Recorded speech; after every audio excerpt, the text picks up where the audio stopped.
Welcome to the RevOps Lab, a podcast exploring the art and science of revenue operations. To find more episodes and resources on scaling your revenue engine, visit getweflow.com/RevOps. Hey Philip. Hey Janis. So why should people listen to this episode? Well, in this episode, we're talking about all things data, from what types of data you actually need to enable strategic decision-making to really push the needle for your salespeople. We'll cover how these metrics can be summed up in a dashboard. And finally, we'll also cover how much effort you actually should put into automating the collection of data. Warning, there will be some spicy hot takes here, but it's well worth listening to Guy Clark. And I think you can really hear the decades of experience that this man has piled up over his career. I'm super excited about our guest today, Guy Clark. After studying physics at King's College and starting in product management, he found his way into RevOps. Lately at SaaS companies like On24 and Cornerstone OnDemand. In his free time, he loves mountain biking and all things cycling. Pretty interestingly, you have a background in physics. You started out in product management. Super curious, how did you get into RevOps? Yeah, would love to learn more about that. It was a full circle, really. So I started in construction in a number of roles and then ended up in a sales and marketing department. Having been in planning and more engineering focused roles, it was just an option. You're either redundant or you get this role in sales and marketing, helping with bids and helping clean up the database. And that's probably where I got my first passion for understanding how data can help the business. So we had a really rusty database that had some very old data in. So it was very much about cleaning that up. And then it was ultimately about delivering leads that had come in manually on bits of paper or card or word of mouth and distributing them to sales teams so they could work on them. And then similarly collecting that data back centrally in a database. So it was the first time the salespeople had actually had computers on their desks. And we were collecting this data over telephone lines with 9.6 kilobit per second modems. So it seemed very clunky. But, if you fast forward, as you say, I've had product management roles. I've had a variety of other roles throughout my career, predominantly telecoms, but also in SaaS. More recently in On24, fantastic webinar and an analytics platform. And now in Cornerstone OnDemand in the learning experience and HR systems space. Not a huge amount has changed in a lot of ways. The fundamental principles are still the same. You've got to generate leads from somewhere. You've got to capture them somewhere. You've got to deliver them to salespeople. Salespeople have to work on them, and ultimately you want to close business. So nothing there has changed. What has changed is the plethora of systems out there and the multitude of KPIs that you can study. And I think the challenge we all have is overcoming what could be a data overload and understanding what to measure, what not to measure, what you can change and what you can't change, and not just being focused on the dashboards. The quick analogy I'd use is if you're driving a car, you like to have a useful dashboard with your speed and maybe the sat nav telling you you're going in the right direction, but you don't want to be looking at that 100% of the time that you're driving the car. You want to be driving the car. You just want to look down at your dashboard to check you're on track or not, and then take the appropriate corrective actions. I think that's so fascinating. I mean, it sounds like you started out when CRM wasn't even around, right? But it's still a database and you had to make sure that you track all those data. Now we can track everything and we track everything. So there's a complete overload of data. So what do you do about it, right? If you think about your last two roles in software, I assume you have endless amounts of data, whether that's in your CRM or your data warehouse, you can actually use and visualize. So, how do you create that, dashboard that is actually helpful to the revenue teams? I think it's going to vary depending on the team, whether it's a sales-focused team, the desk-based sales team, the marketing team. They've all got different needs. That's very much about horses for courses. What are the key metrics they want to look at? Is it MQL, creation, and then conversion? And keeping it simple. I think you need to have the high-level metrics that you want to achieve. They're very obviously in the dashboard, but then with the ability to drill deeper if one of those is not ideal. so that you can then begin to understand, well, what might be wrong? Why is the win rate a little bit lower? What's the cause of that? So you can then go and take the appropriate action. But I would say that, the number one is understand what the audience needs, which team that is, and what metrics they need. Deliver it in a very simple manner, but also have the ability to drill deeper if you need, but keep it simple at the high level. And I think the other thing that's really important is cadence. So how often do you dive deep and you have these real analytical and QBR type sessions, quarterly business reviews? Is that quarterly? And what are you doing business time? Is it every day, every week? I think you need to avoid distracting people from doing their day job. So if you're obsessed about certain metrics too much, what is the right cadence to look at them? So I think that's so fascinating. I mean, if you think about the reality, and I think we've all lived through this, you go into these, Tableau or Looker dashboards and you see so much data and you get lost there. Like, how do you create that cadence and how do you make sure that people actually go back, right? Create that habit of not just looking at the data, but using the data to pull out insights that help them be more successful. As I say, it's very much around understanding where their pain points are and what their processes are. So sales typically might say, I'm getting rubbish from marketing in terms of MQLs. So, you're at the high level, you're going to see this huge volume of MQLs and sales are then going to go, but the quality's rubbish. So you have to have the ability to drill into that, to examine, to inspect those MQLs and decide, are they really qualified? One of the things I often observe is the qualification is not as rigorous as sales would ideally want. So ideally, they want a perfectly qualified MQL, where the customer is pretty much ready to write out the check to say, I'm going to buy your service. But the reality is, and this comes back to doing the basics right again, if your underlying data is not great, how do you adequately qualify, whether it's systems like lean data or other processes you have in place to look at that lead that's come in, whatever its source is? What determines that it's qualified? Have you agreed those rules and those criteria with all the stakeholders here? So marketing might be happy that it's quite loose and go, well, they've kind of got a pulse and they requested a demo. So there you go. There's a lead, guys. If your underlying data's right, you can do the validation to say, well, who is this person? What title have they got? Assuming you've captured that. What company do they work for? Are they in your target market? Is it just, mickey.mouse@google.com that's come in as an email address and that's all you've got? Maybe that's just, a student or somebody else making some inquiry so they can learn about your platform, learn about the industry. So a lot of these things come back down to the fundamentals of getting your data and your processes right. And only if you've got that and all stakeholders understand that, can you properly understand where things might be going wrong if you're not hitting the right metrics. So what I've often seen is that the qualification and stage exit criteria are documented, but they're actually not lived by the team, right? So how do you help them live it day to day? I think that's hard because they have different motivations to perhaps the business objectives. So you might specify, for example, the desk-based lead gen team have to ban to qualify. So that's budget, authority, need, timing on that opportunity for it to be qualified and handed off to sales. Now, a salesperson may be prepared to accept something that's substandard in terms of that because they'd rather have something rather than nothing. So they'd rather have a lead that's poorly qualified than no lead.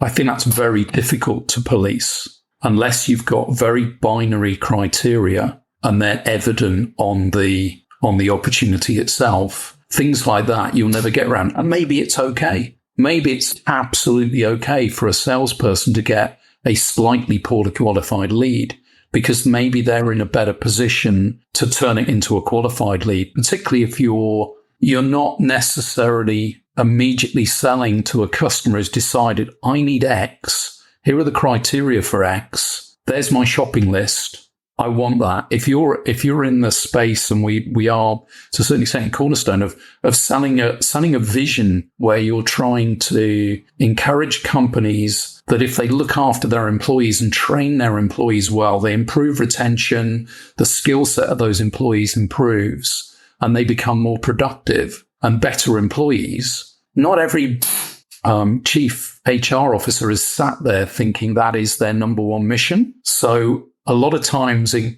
qualification, is it possible to get that full qualification in terms of need? And whose responsibility is that? Sometimes it's ambiguous, because sales maybe should do that because they're better qualified than maybe your desk-based sales or even the marketing teams that are generating that opportunity in the first place, that lead rather. So I think the lines are blurred, and I don't think you'll ever get it 100%.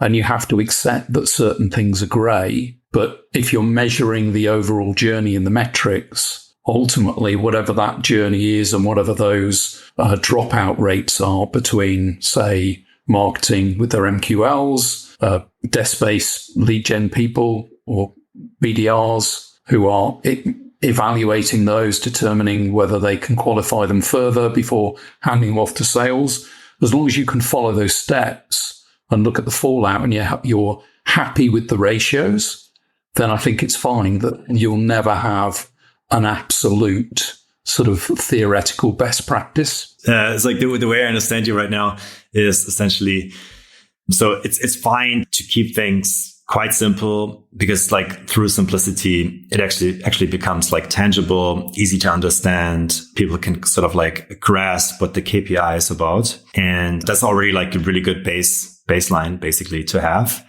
just to keep things running. And then every now and then, like there's sort of like a need to do a deep dive, and then you can do that. And you can either do that basically through like a QBR, for example, or you do it more like on an ad hoc basis. That's sort of like how I understand you. Is that a fair? Yeah, that would be my recommendation. I think there's a temptation to try and look at every one of these detailed KPIs that might lead you to better understanding some of the higher level ones, to look at that too often. And I think if you look at that too often, you're into analysis paralysis. You're also in a position where you don't have enough time to actually affect a change. So you might look at one of those KPIs and say that's suboptimal. We need better qualification. Right. Okay. What processes do we need to put in place to make sure we've got better qualified leads? If that takes several weeks, several months, there is no point in continually diving into the detail of that every day or every week. You need to give it time to change. And then similarly, if your sales cycle, so I've worked in everything from consumer, where the sales cycle could be minutes on a phone call. The first time you've contacted a consumer is like you've called them and they've either bought or they haven't bought. They told you where to go, whatever, through to big enterprise deals of software that might take 6, 12, 18 months from that first touch point through marketing or sales through to the sale. So you've got to have a cadence of inspection of some of those metrics that's appropriate to some of those sales cycles and changes in internal behavior. If you want to get an improvement in the average deal size, for example, what does that take? What do you need? If you're looking at that and the trend's down and you think, well, maybe that's a macroeconomic condition, or maybe that's a condition of sales trying to get a quick sell and not selling the complex combination of products or whatever it might be. You've got to do, if you want to change that, if you want your average deal size to go up, what do you need to change in terms of internal processes, behaviors, product, pricing, packaging to make a change? So if you're drilling too much detail too often, you're never going to see that change. And you might be spending too long looking at the data. So it's about appropriate inspection and appropriate cadence so that you have time to understand what you need to do to change what you don't like or do more of what you do like. I really like that. And I think it makes a lot of sense to me. I think the only challenge that I think then would still not go away is that you still have to collect all the data, right? Like, so you don't want to end up in that position where, okay, now you have a question and you want to do the deep dive, but then you lack the data to actually do it. And you realize, oh, damn, like actually we need like those 3 other like reference points or whatever, like data points.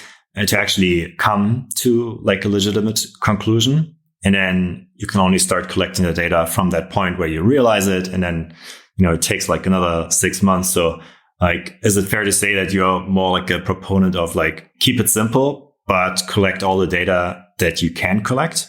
Definitely, yeah. I mean, collect all you can, but without putting a burden on the teams doing the job. So if you want extra data points to be collected, can you do that on their behalf? How do you engineer the processes such that, if it's something like you want to understand data by industry or segment, you can obviously make sure your underlying data against the companies, you have a field that has the employee count, you have a field that has the industry.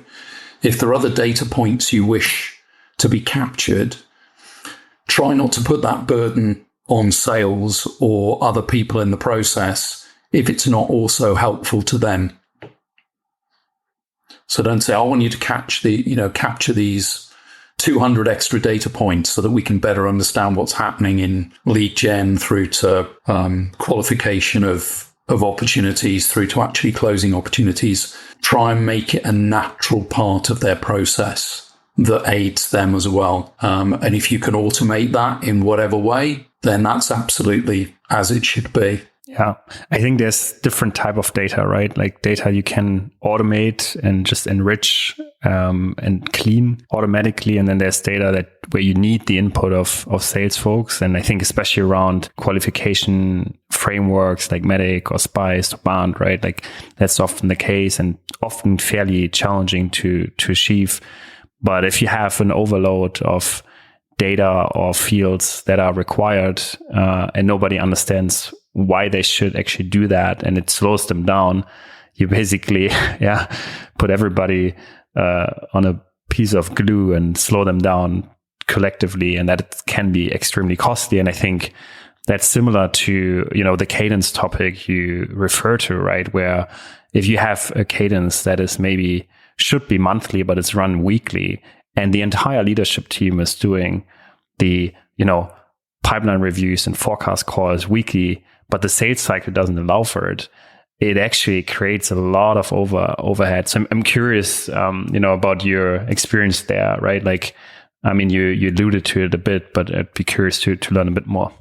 Yeah, I think it, well, I don't know what the real source of it. I've seen it in a number of companies where that cadence, in my opinion, is too frequent.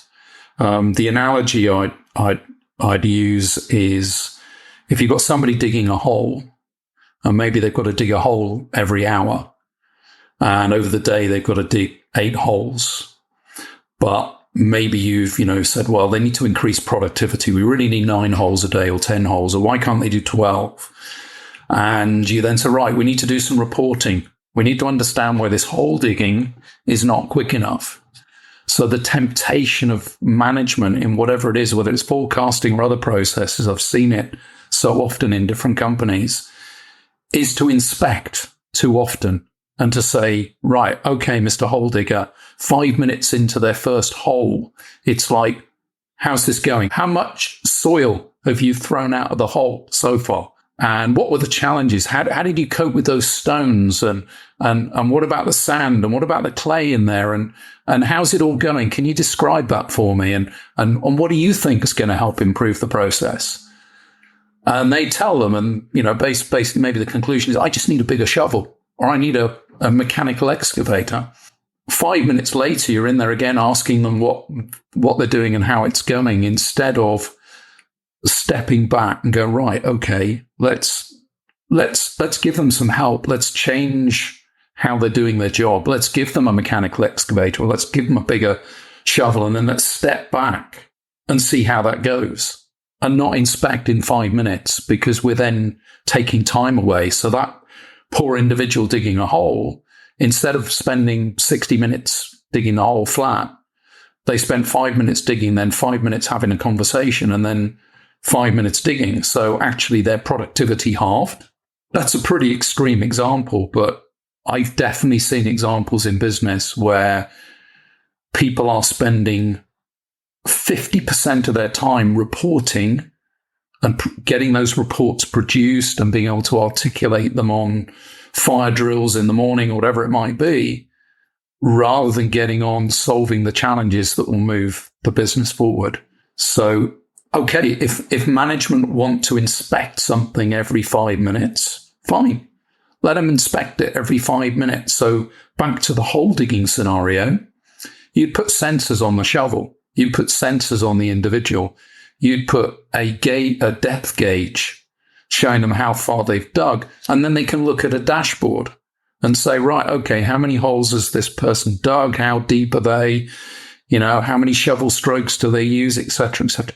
But you're not touching the digger. They can get on with their job.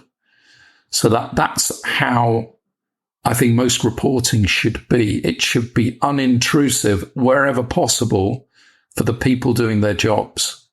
You make it, and if they are putting in data, it directly benefits them if they're putting data into a CRM. So they get some benefit further down the line as well. What do you think, like, would the prerequisites be just from a cultural perspective? Because it strikes me sort of like as a cultural and behavioral topic, right? Like you need to believe that the people who are digging the hole, like just to stay with that analogy, actually understand what their job is, like how deep the hole needs to be, how wide, right? Like, yeah, absolutely. Yeah. So I think there's quite often a lack of trust or a lack of confidence. So maybe that stems from expecting perfection. So I think if you have a sales force or any other team, they're not all going to be clones of you. So you might be the world's greatest salesperson and then you've moved up through the ranks, or you might be the world's greatest engineer and you've moved up through the ranks. And maybe your expectation is everybody's going to do things as well as you. Some of them are going to do them rather better, and some of them are just going to do them differently. But ultimately, you need to trust them, particularly if you want to scale the business. You can't be micromanaging everything they're doing. So if they're salespeople, you can't be involved in every deal. You might want to be involved in the bigger deals because you think, oh, this is a big fish. We don't want to let it go. But actually, you need to make sure that your sales team can do that on their own.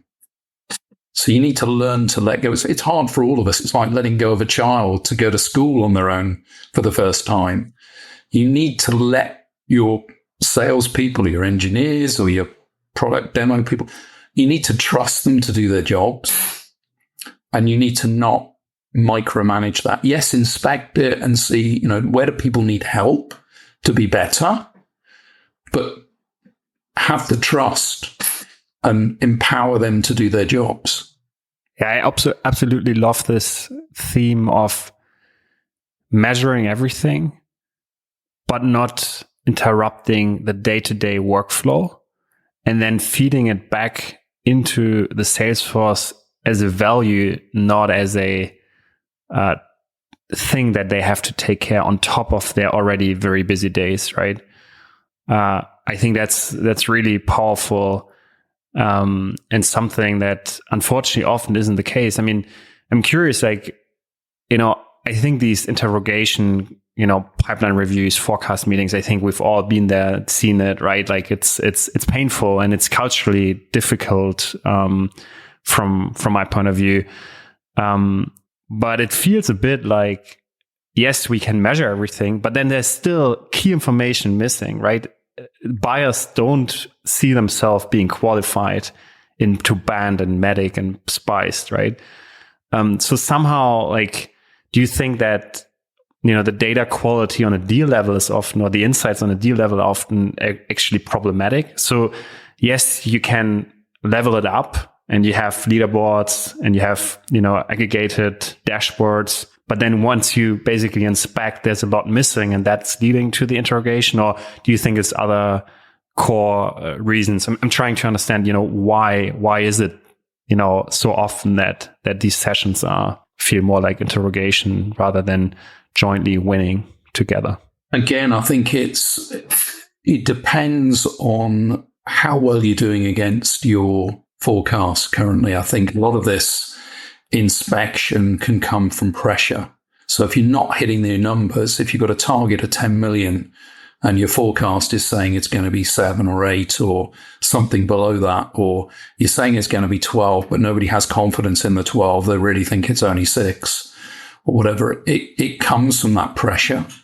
everybody feels it, whether it's, the board down through the execs and then into the sales team. Depending on that level of pressure, then people become less patient to let natural processes take their course. There's a tendency to want to intervene, to say, all right, this number's not good enough, so I need to step in and find out why it's not good enough. And it becomes an interrogation rather than stepping back and maybe trusting the system to provide the data. So there's a lot of systems out there being developed on the forecasting side that will look at so many other metrics, so many other features of a deal progression beyond the basics in terms of what stage is it at, what's your average win rate.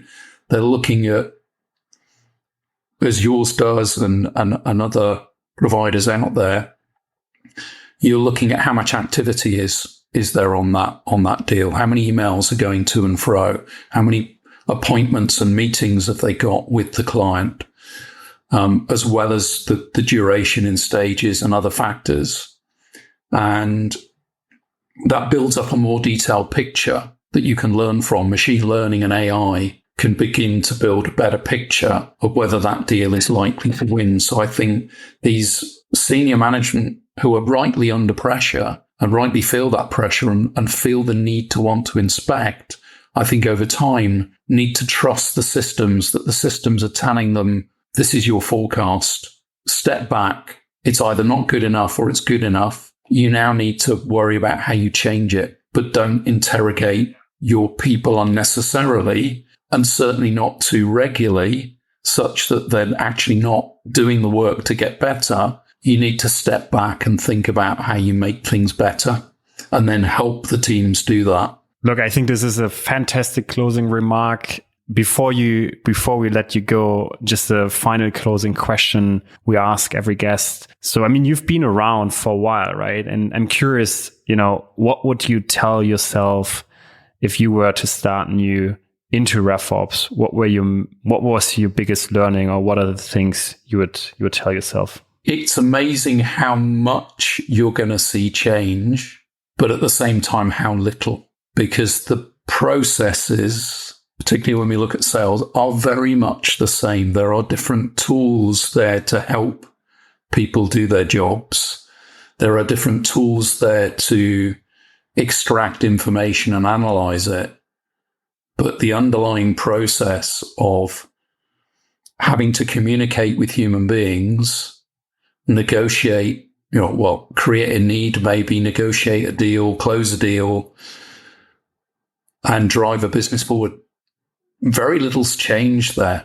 That's still the same. You're still dealing with human beings. So that hasn't changed, but we almost have too many tools, too much information. So I think I would just tell myself to be prepared to be overloaded and have to work out a way to simplify. Because I think the thing that hasn't happened is, whilst all of humans through their creativity and entrepreneurship have developed a plethora of new ways of doing things and new tools, we haven't developed more up here in terms of, we don't have more capacity, more storage capacity.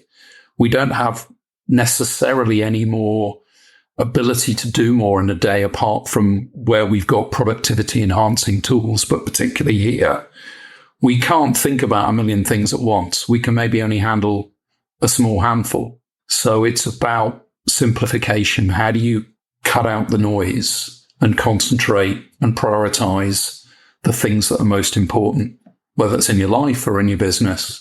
Love it. I think that's a fantastic closing remark. Guy, it was a pleasure talking to you. Thank you so much for this wonderful session. And look forward to talking soon. Thank you so much. Yeah, likewise. Thanks. See you soon. Thank you. Bye. Bye. Thank you very much for listening to this episode of the RevOps Lab podcast. Please consider to like and subscribe our show and give us a 5-star rating on wherever you're listening. If you have feedback or suggestions, let us know at podcast@getweflow.com. We read and reply to every email. Thank you.